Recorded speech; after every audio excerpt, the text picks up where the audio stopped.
بات مجھے یاد آتی ہے محبوب الہی نظام الدین اولیاء رحمۃ اللہ علیہ کی کہ آپ سے ایک مرید نے پوچھا کہ حضور کبھی کبھی گناہ کرنے کی اجازت تو ہونی چاہیے، کبھی کبھار گناہ کرنے کی اجازت دی جائے۔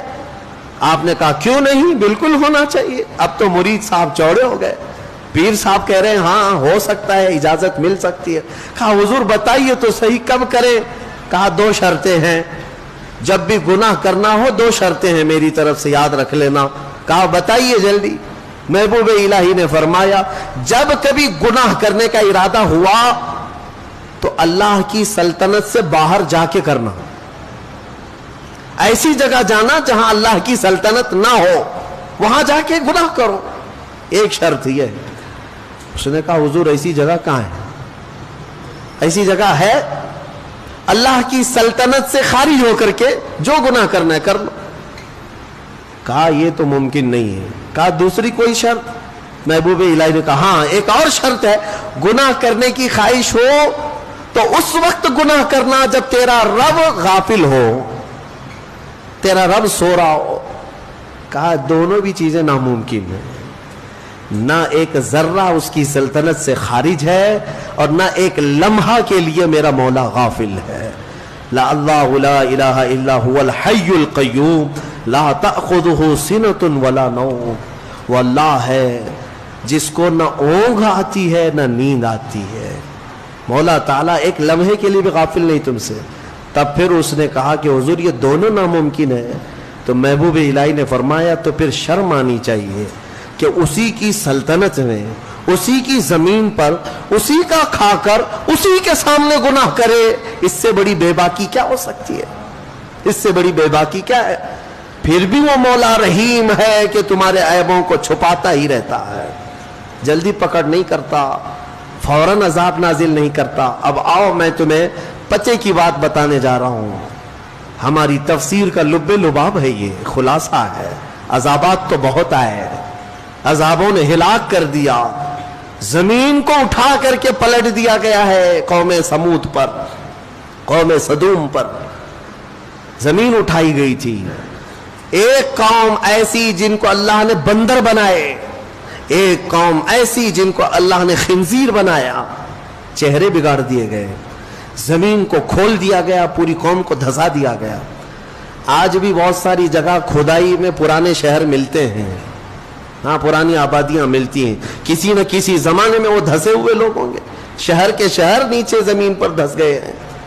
یہ سب عذابات آئے، لیکن ہم نے آج ہی کے پارے میں ایک آیت یہ بھی تلاوت کی کہ کچھ لوگوں نے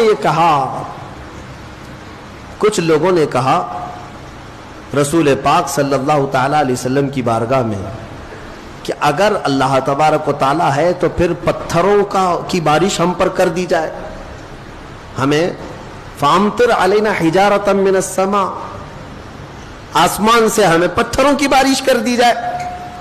رب تعالیٰ نے جواب میں کیا فرمایا؟ اللہ تعالیٰ نے فرمایا وَمَا كَانَ اللَّهُ لِيُعَذِّبَهُمْ وَأَنْتَ فِيهِمْ، اب اللہ ویسا عذاب نہیں نازل کرے گا اس لیے کہ ان کے بیچ میں میرا محبوب آرام کر رہا ہے۔ وَأَنْتَ فِيهِمْ، اے رسول آپ ان کے بیچ میں ہیں، عذاب ویسا نہیں آئے گا۔ اے مسلمانوں، کیا آج گناہ ویسے نہیں ہو رہے ہیں؟ ناپ تول میں کمی کرنے والے ہر شہر میں ملیں گے، لوط علیہ السلام کی قوم کا گناہ کرنے والے ہر شہر میں ملیں گے، نوح علیہ السلام کی نافرمان قوم کے بہت ساری مثالیں ہر شہر میں ملیں گی، موسیٰ علیہ السلام کی نافرمان قوم کی کئی نافرمانیاں آج بھی ملیں گی۔ پچھلے گناہ تو ہو ہی رہے ہیں لیکن عذاب ویسے نہیں آ رہے۔ کسی کو خنزیر بنایا گیا، کسی کو بندر بنایا گیا، کیا پتھروں کا عذاب نازل ہوا؟ نہیں ہوا۔ کیوں نہیں ہوتا ہے؟ اس لیے کہ قرآن کہتا ویسا عذاب اب نہیں آئے گا، اس لیے کہ اللہ کا رسول ان کے درمیان آرام فرما، محبوب کائنات ہے۔ اے مومنوں فخر کرو جتنا چاہو، اس لیے کہ اس رسول کی برکت سے اللہ نے بہت سے عذابات ہم سے دور کر دیے، بہت سے عذابات ٹال دیے۔ یہ رسول کریم صلی اللہ علیہ وسلم کی برکت صرف مومنوں کے لیے نہیں، یہاں پر موجود دنیا میں کافر، مشرک، مرتد، ملحد جتنی قومیں ہیں سب بچے ہوئے ہیں رسول پاک کی وجہ سے، سب بچے ہوئے ہیں میرے مصطفیٰ کی وجہ سے۔ نبی آخر الزمان صلی اللہ تعالی علیہ وسلم کا ہمارے درمیان ہونا یہ کتنا بڑا رحمت کا سبب ہے۔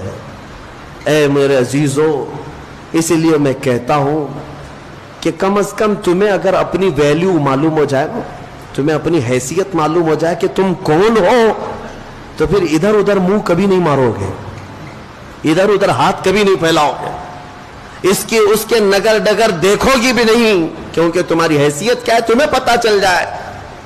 تمہیں اندازہ بھی نہیں ہے کہ اللہ نے تمہیں کون سی قوم میں پیدا کیا۔ اے عزیز مسلمانوں، اللہ نے اس امت میں پیدا کیا تمہیں جس میں پیدا ہونے کی تمنا پچھلے نبی بھی کیا کرتے تھے، بنی اسرائیل کے انبیاء دعا کرتے تھے۔ تم کو بغیر مانگے اللہ نے اس امت میں پیدا کیا، مانگ کے آئے تھے دنیا میں، بغیر مانگے پیدا کیا ہے۔ حضرت سفیان ثوری رحمۃ اللہ علیہ سے ایک روایت ہے، کتنی پیاری بات وہ کہتے ہیں، ارشاد فرماتے ہیں کہ اے رسول پاک کے امتی، جب تجھے یہ معلوم ہے کہ تیرے بغیر مانگے اللہ نے تجھے اپنے محبوب کی امت میں بنایا، تو کیا وہ تیرے مانگنے پر اپنی جنت نہیں عطا کرے گا؟ مانگنا ہی نہیں چاہتا، مانگنے کی عادت بھی چھوٹ گئی تمہاری۔ بہرحال میرے عزیزو، عذابات نہیں آتے آج تو اس لیے نہیں کہ تم نیک ہو، عذابات اس لیے نہیں آتے اس لیے نہیں کہ ہم بہت بڑے عبادت گزار ہو گئے، عذابات اس لیے نہیں آتے کہ ہمارے رسول کی رحمت ساتھ میں ہے۔ اور پھر میں یہ بات کہوں گا، حضور پاک صلی اللہ تعالی علیہ وسلم کا بھی یہ احسان ہے ہمارے اوپر، حضور کا یہ احسان ہے ہمارے اوپر کہ ہمارے درمیان آرام کر رہے ہیں۔ تم کتنے خوش قسمت ہو، جب چاہو میرے مصطفیٰ کی حاضری کے لیے مدینے جا سکتے ہو۔ یہ سب کو میسر نہیں ہے، فرشتوں کو بھی میسر نہیں ہے، فرشتوں کی بھی باری لگا دی گئی ہے وہاں جانے کے لیے، ان کی عمر میں ایک ہی بار باری آتی ہے۔ تم فخر کرو، جب چاہو میرے مصطفیٰ کے دربار میں جا سکتے ہو۔ اور اگر کوئی غریب ہے جا نہیں سکتا تو جہاں سے رویا وہیں مصطفیٰ تشریف لائے، جہاں سے پکارا وہیں میرے آقا آ گئے۔ یہ میرے آقا کی رحمت نہیں ہے تو اور کیا ہے؟ حضور پاک کی رحمت ہے کہ وہ ہمارے درمیان ہے۔ اسی لیے شاعر نے کہا تھا، وہ ہر عالم کی رحمت ہے، کسی عالم میں رہ جاتے۔ وہ جنات کے لیے رحمت ہے کہ نہیں ہے؟ وہ فرشتوں کے لیے رحمت ہے۔ اللہ تعالیٰ کے 18,000 عالم، 18,000 مخلوقات کی الگ الگ دنیا، وہ رسول سب کے لیے رحمت ہے، سب کے لیے رحمت ہے۔ کسی بھی دنیا میں رہ جاتے میرے مصطفیٰ، وہ ہر عالم کی رحمت ہے، کسی عالم میں رہ جاتے یہ ان کی مہربانی ہے کہ یہ عالم پسند آیا۔ میرے آقا صلی اللہ علیہ وسلم ہمارے درمیان ہے، یہ اس سے بڑھ کر کے کیا فخر کی بات ہے۔ اسی لیے مدینے والے 1400 سال گزر گئے، 1400 سال گزر گئے، آج بھی میں نے مدینے کے بچوں کو اور بچیوں کو دیکھا ہے، چاہے وہ ماڈرن ایجوکیشن بھی لیتے کیوں نہ ہو، اسکول میں بھی کیوں نہ جاتے ہو، لیکن جب وہ اپنے گھروں میں آتے ہیں فخر کسی بات پر کرتے ہیں تو یہی کہتے ہیں طلع البدر علینا، ہم پر اللہ کی طرف سے 14ویں کا چاند طلوع ہوا ہے۔ کئی سالوں پہلے کی ایک بات میں نے غالباً کہا تھا اپنی کسی بیان میں، ایک مولانا صاحب ہیں، وہ عالم دین ہیں بڑے، وہ مدینہ طیبہ کی حاضری میں تھے، تب وہاں پر ان کے سفر کے دوران کی بات انہوں نے ہمیں بتائی تھی کہ ایک چھوٹی سی بچی 6 سال کی بچی تھی، وہ کچھ مانگنے کے لیے آئی کہ بابا کچھ دے دو ہم کو، تو انہوں نے اٹھا کر کے دے دیا، اور بڑی پیاری بچی تھی، اس کو بلایا، کہا کہ ادھر آ بیٹا، تو ہمارے ساتھ چلے گی، میں تیری پرورش کروں گا، میں اپنے گھر لے جاؤں گا، اور اس کو طرح طرح کی نعمتوں کا ذکر کر کے بتایا، ہمارے ہندوستان میں ایسا ہے ویسا ہے۔ بچی خوش ہو گئی، بچی خوش ہو گئی، کہا کہ میں چلوں گی آپ کے ساتھ، میں اپنی اماں کو بتا دیتی ہوں، میں اپنی ماں کو بتا دیتی ہوں۔ یہ مذاق میں چلی ہوئی بات سیریس ہو گئی۔ اس عالم دین نے یہ سوچا کہ بچی راضی ہے، اس کی ماں سے بات کرے، شاید ہو سکتا ہے یہ بچی مجھے مل جائے. ان کے گھر شاید اولاد نہیں تھی یا جو بھی ہے. اس کی ماں غریب تھی. بچی نے جب یہ کہا کہ میں ان کے ساتھ جاتی ہوں، ضد کرنے لگی. کہا کہ ایسا ہوتا نہیں ہے. بہرحال شام کا وقت تھا، مسجد نبوی کے باہر. اس عالم دین سے وہ بچی پوچھتی ہے کہ بابا جان آپ لے کے جائیں گے، یہ ہرا گنبد ہندوستان میں ہے؟ جہاں آپ لے جاؤ گے یہ گنبد ہے؟ اس عالم دین نے کہا بیٹا یہ ایک ہی ہے، کہیں اور نہیں ملے گا، یہ یہی ہے. تب وہ ہاتھ جھٹک کر کے بھاگتی ہے، کہتی ہے میں یہاں سے کہیں نہیں جا سکتی، اگر یہ ہے تو آؤں گی، نہیں تو نہیں آؤں گی. 6 سال کی بچی کا یہ جذبہ ہے. وہ میرے مصطفیٰ کے قدموں سے جدا ہونا آج بھی نہیں پسند کرتے.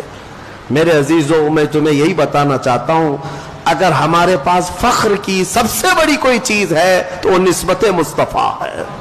میرے آقا ہمارے ساتھ ہیں، حضور پاک صلی اللہ علیہ وسلم کی محبت ہمارے ساتھ ہے. یہی چیز تو آج تک ہمیں عذابوں سے بچا رکھی ہے. اور میں اکثر اس بات کو گنگنایا بھی کرتا ہوں. اعلیٰ حضرت فاضل بریلوی رضی اللہ تعالیٰ عنہ نے ہمیں یہ سکھایا بھی تھا، خوف نہ رکھ رضا ذرا، تو ہے عبد مصطفیٰ. مصطفیٰ کا جب تو غلام ہے تو ڈرتا کیوں ہے؟ کس سے ڈرتا ہے؟ ہاں، سپاہیوں سے ڈر ہے، قاتلوں سے ڈر ہے، ظالموں سے ڈر ہے، کس سے ڈر ہے؟ کیا کریں گے؟ خوف نہ رکھ رضا ذرا، تو ہے عبد مصطفیٰ، تیرے لیے امان ہے، تیرے لیے امان ہے. اور پھر ہم تو یہی کہتے ہیں، ڈھونڈا ہی کرے صدر قیامت کے سپاہی، وہ کس کو ملے جو تیرے دامن میں چھپا ہو. میرے آقا صلی اللہ تعالی علیہ وسلم کی طرف آ جاؤ، ان کے قدموں میں رہنے میں فخر محسوس کرو، اللہ ہر عذاب سے محفوظ رکھے گا.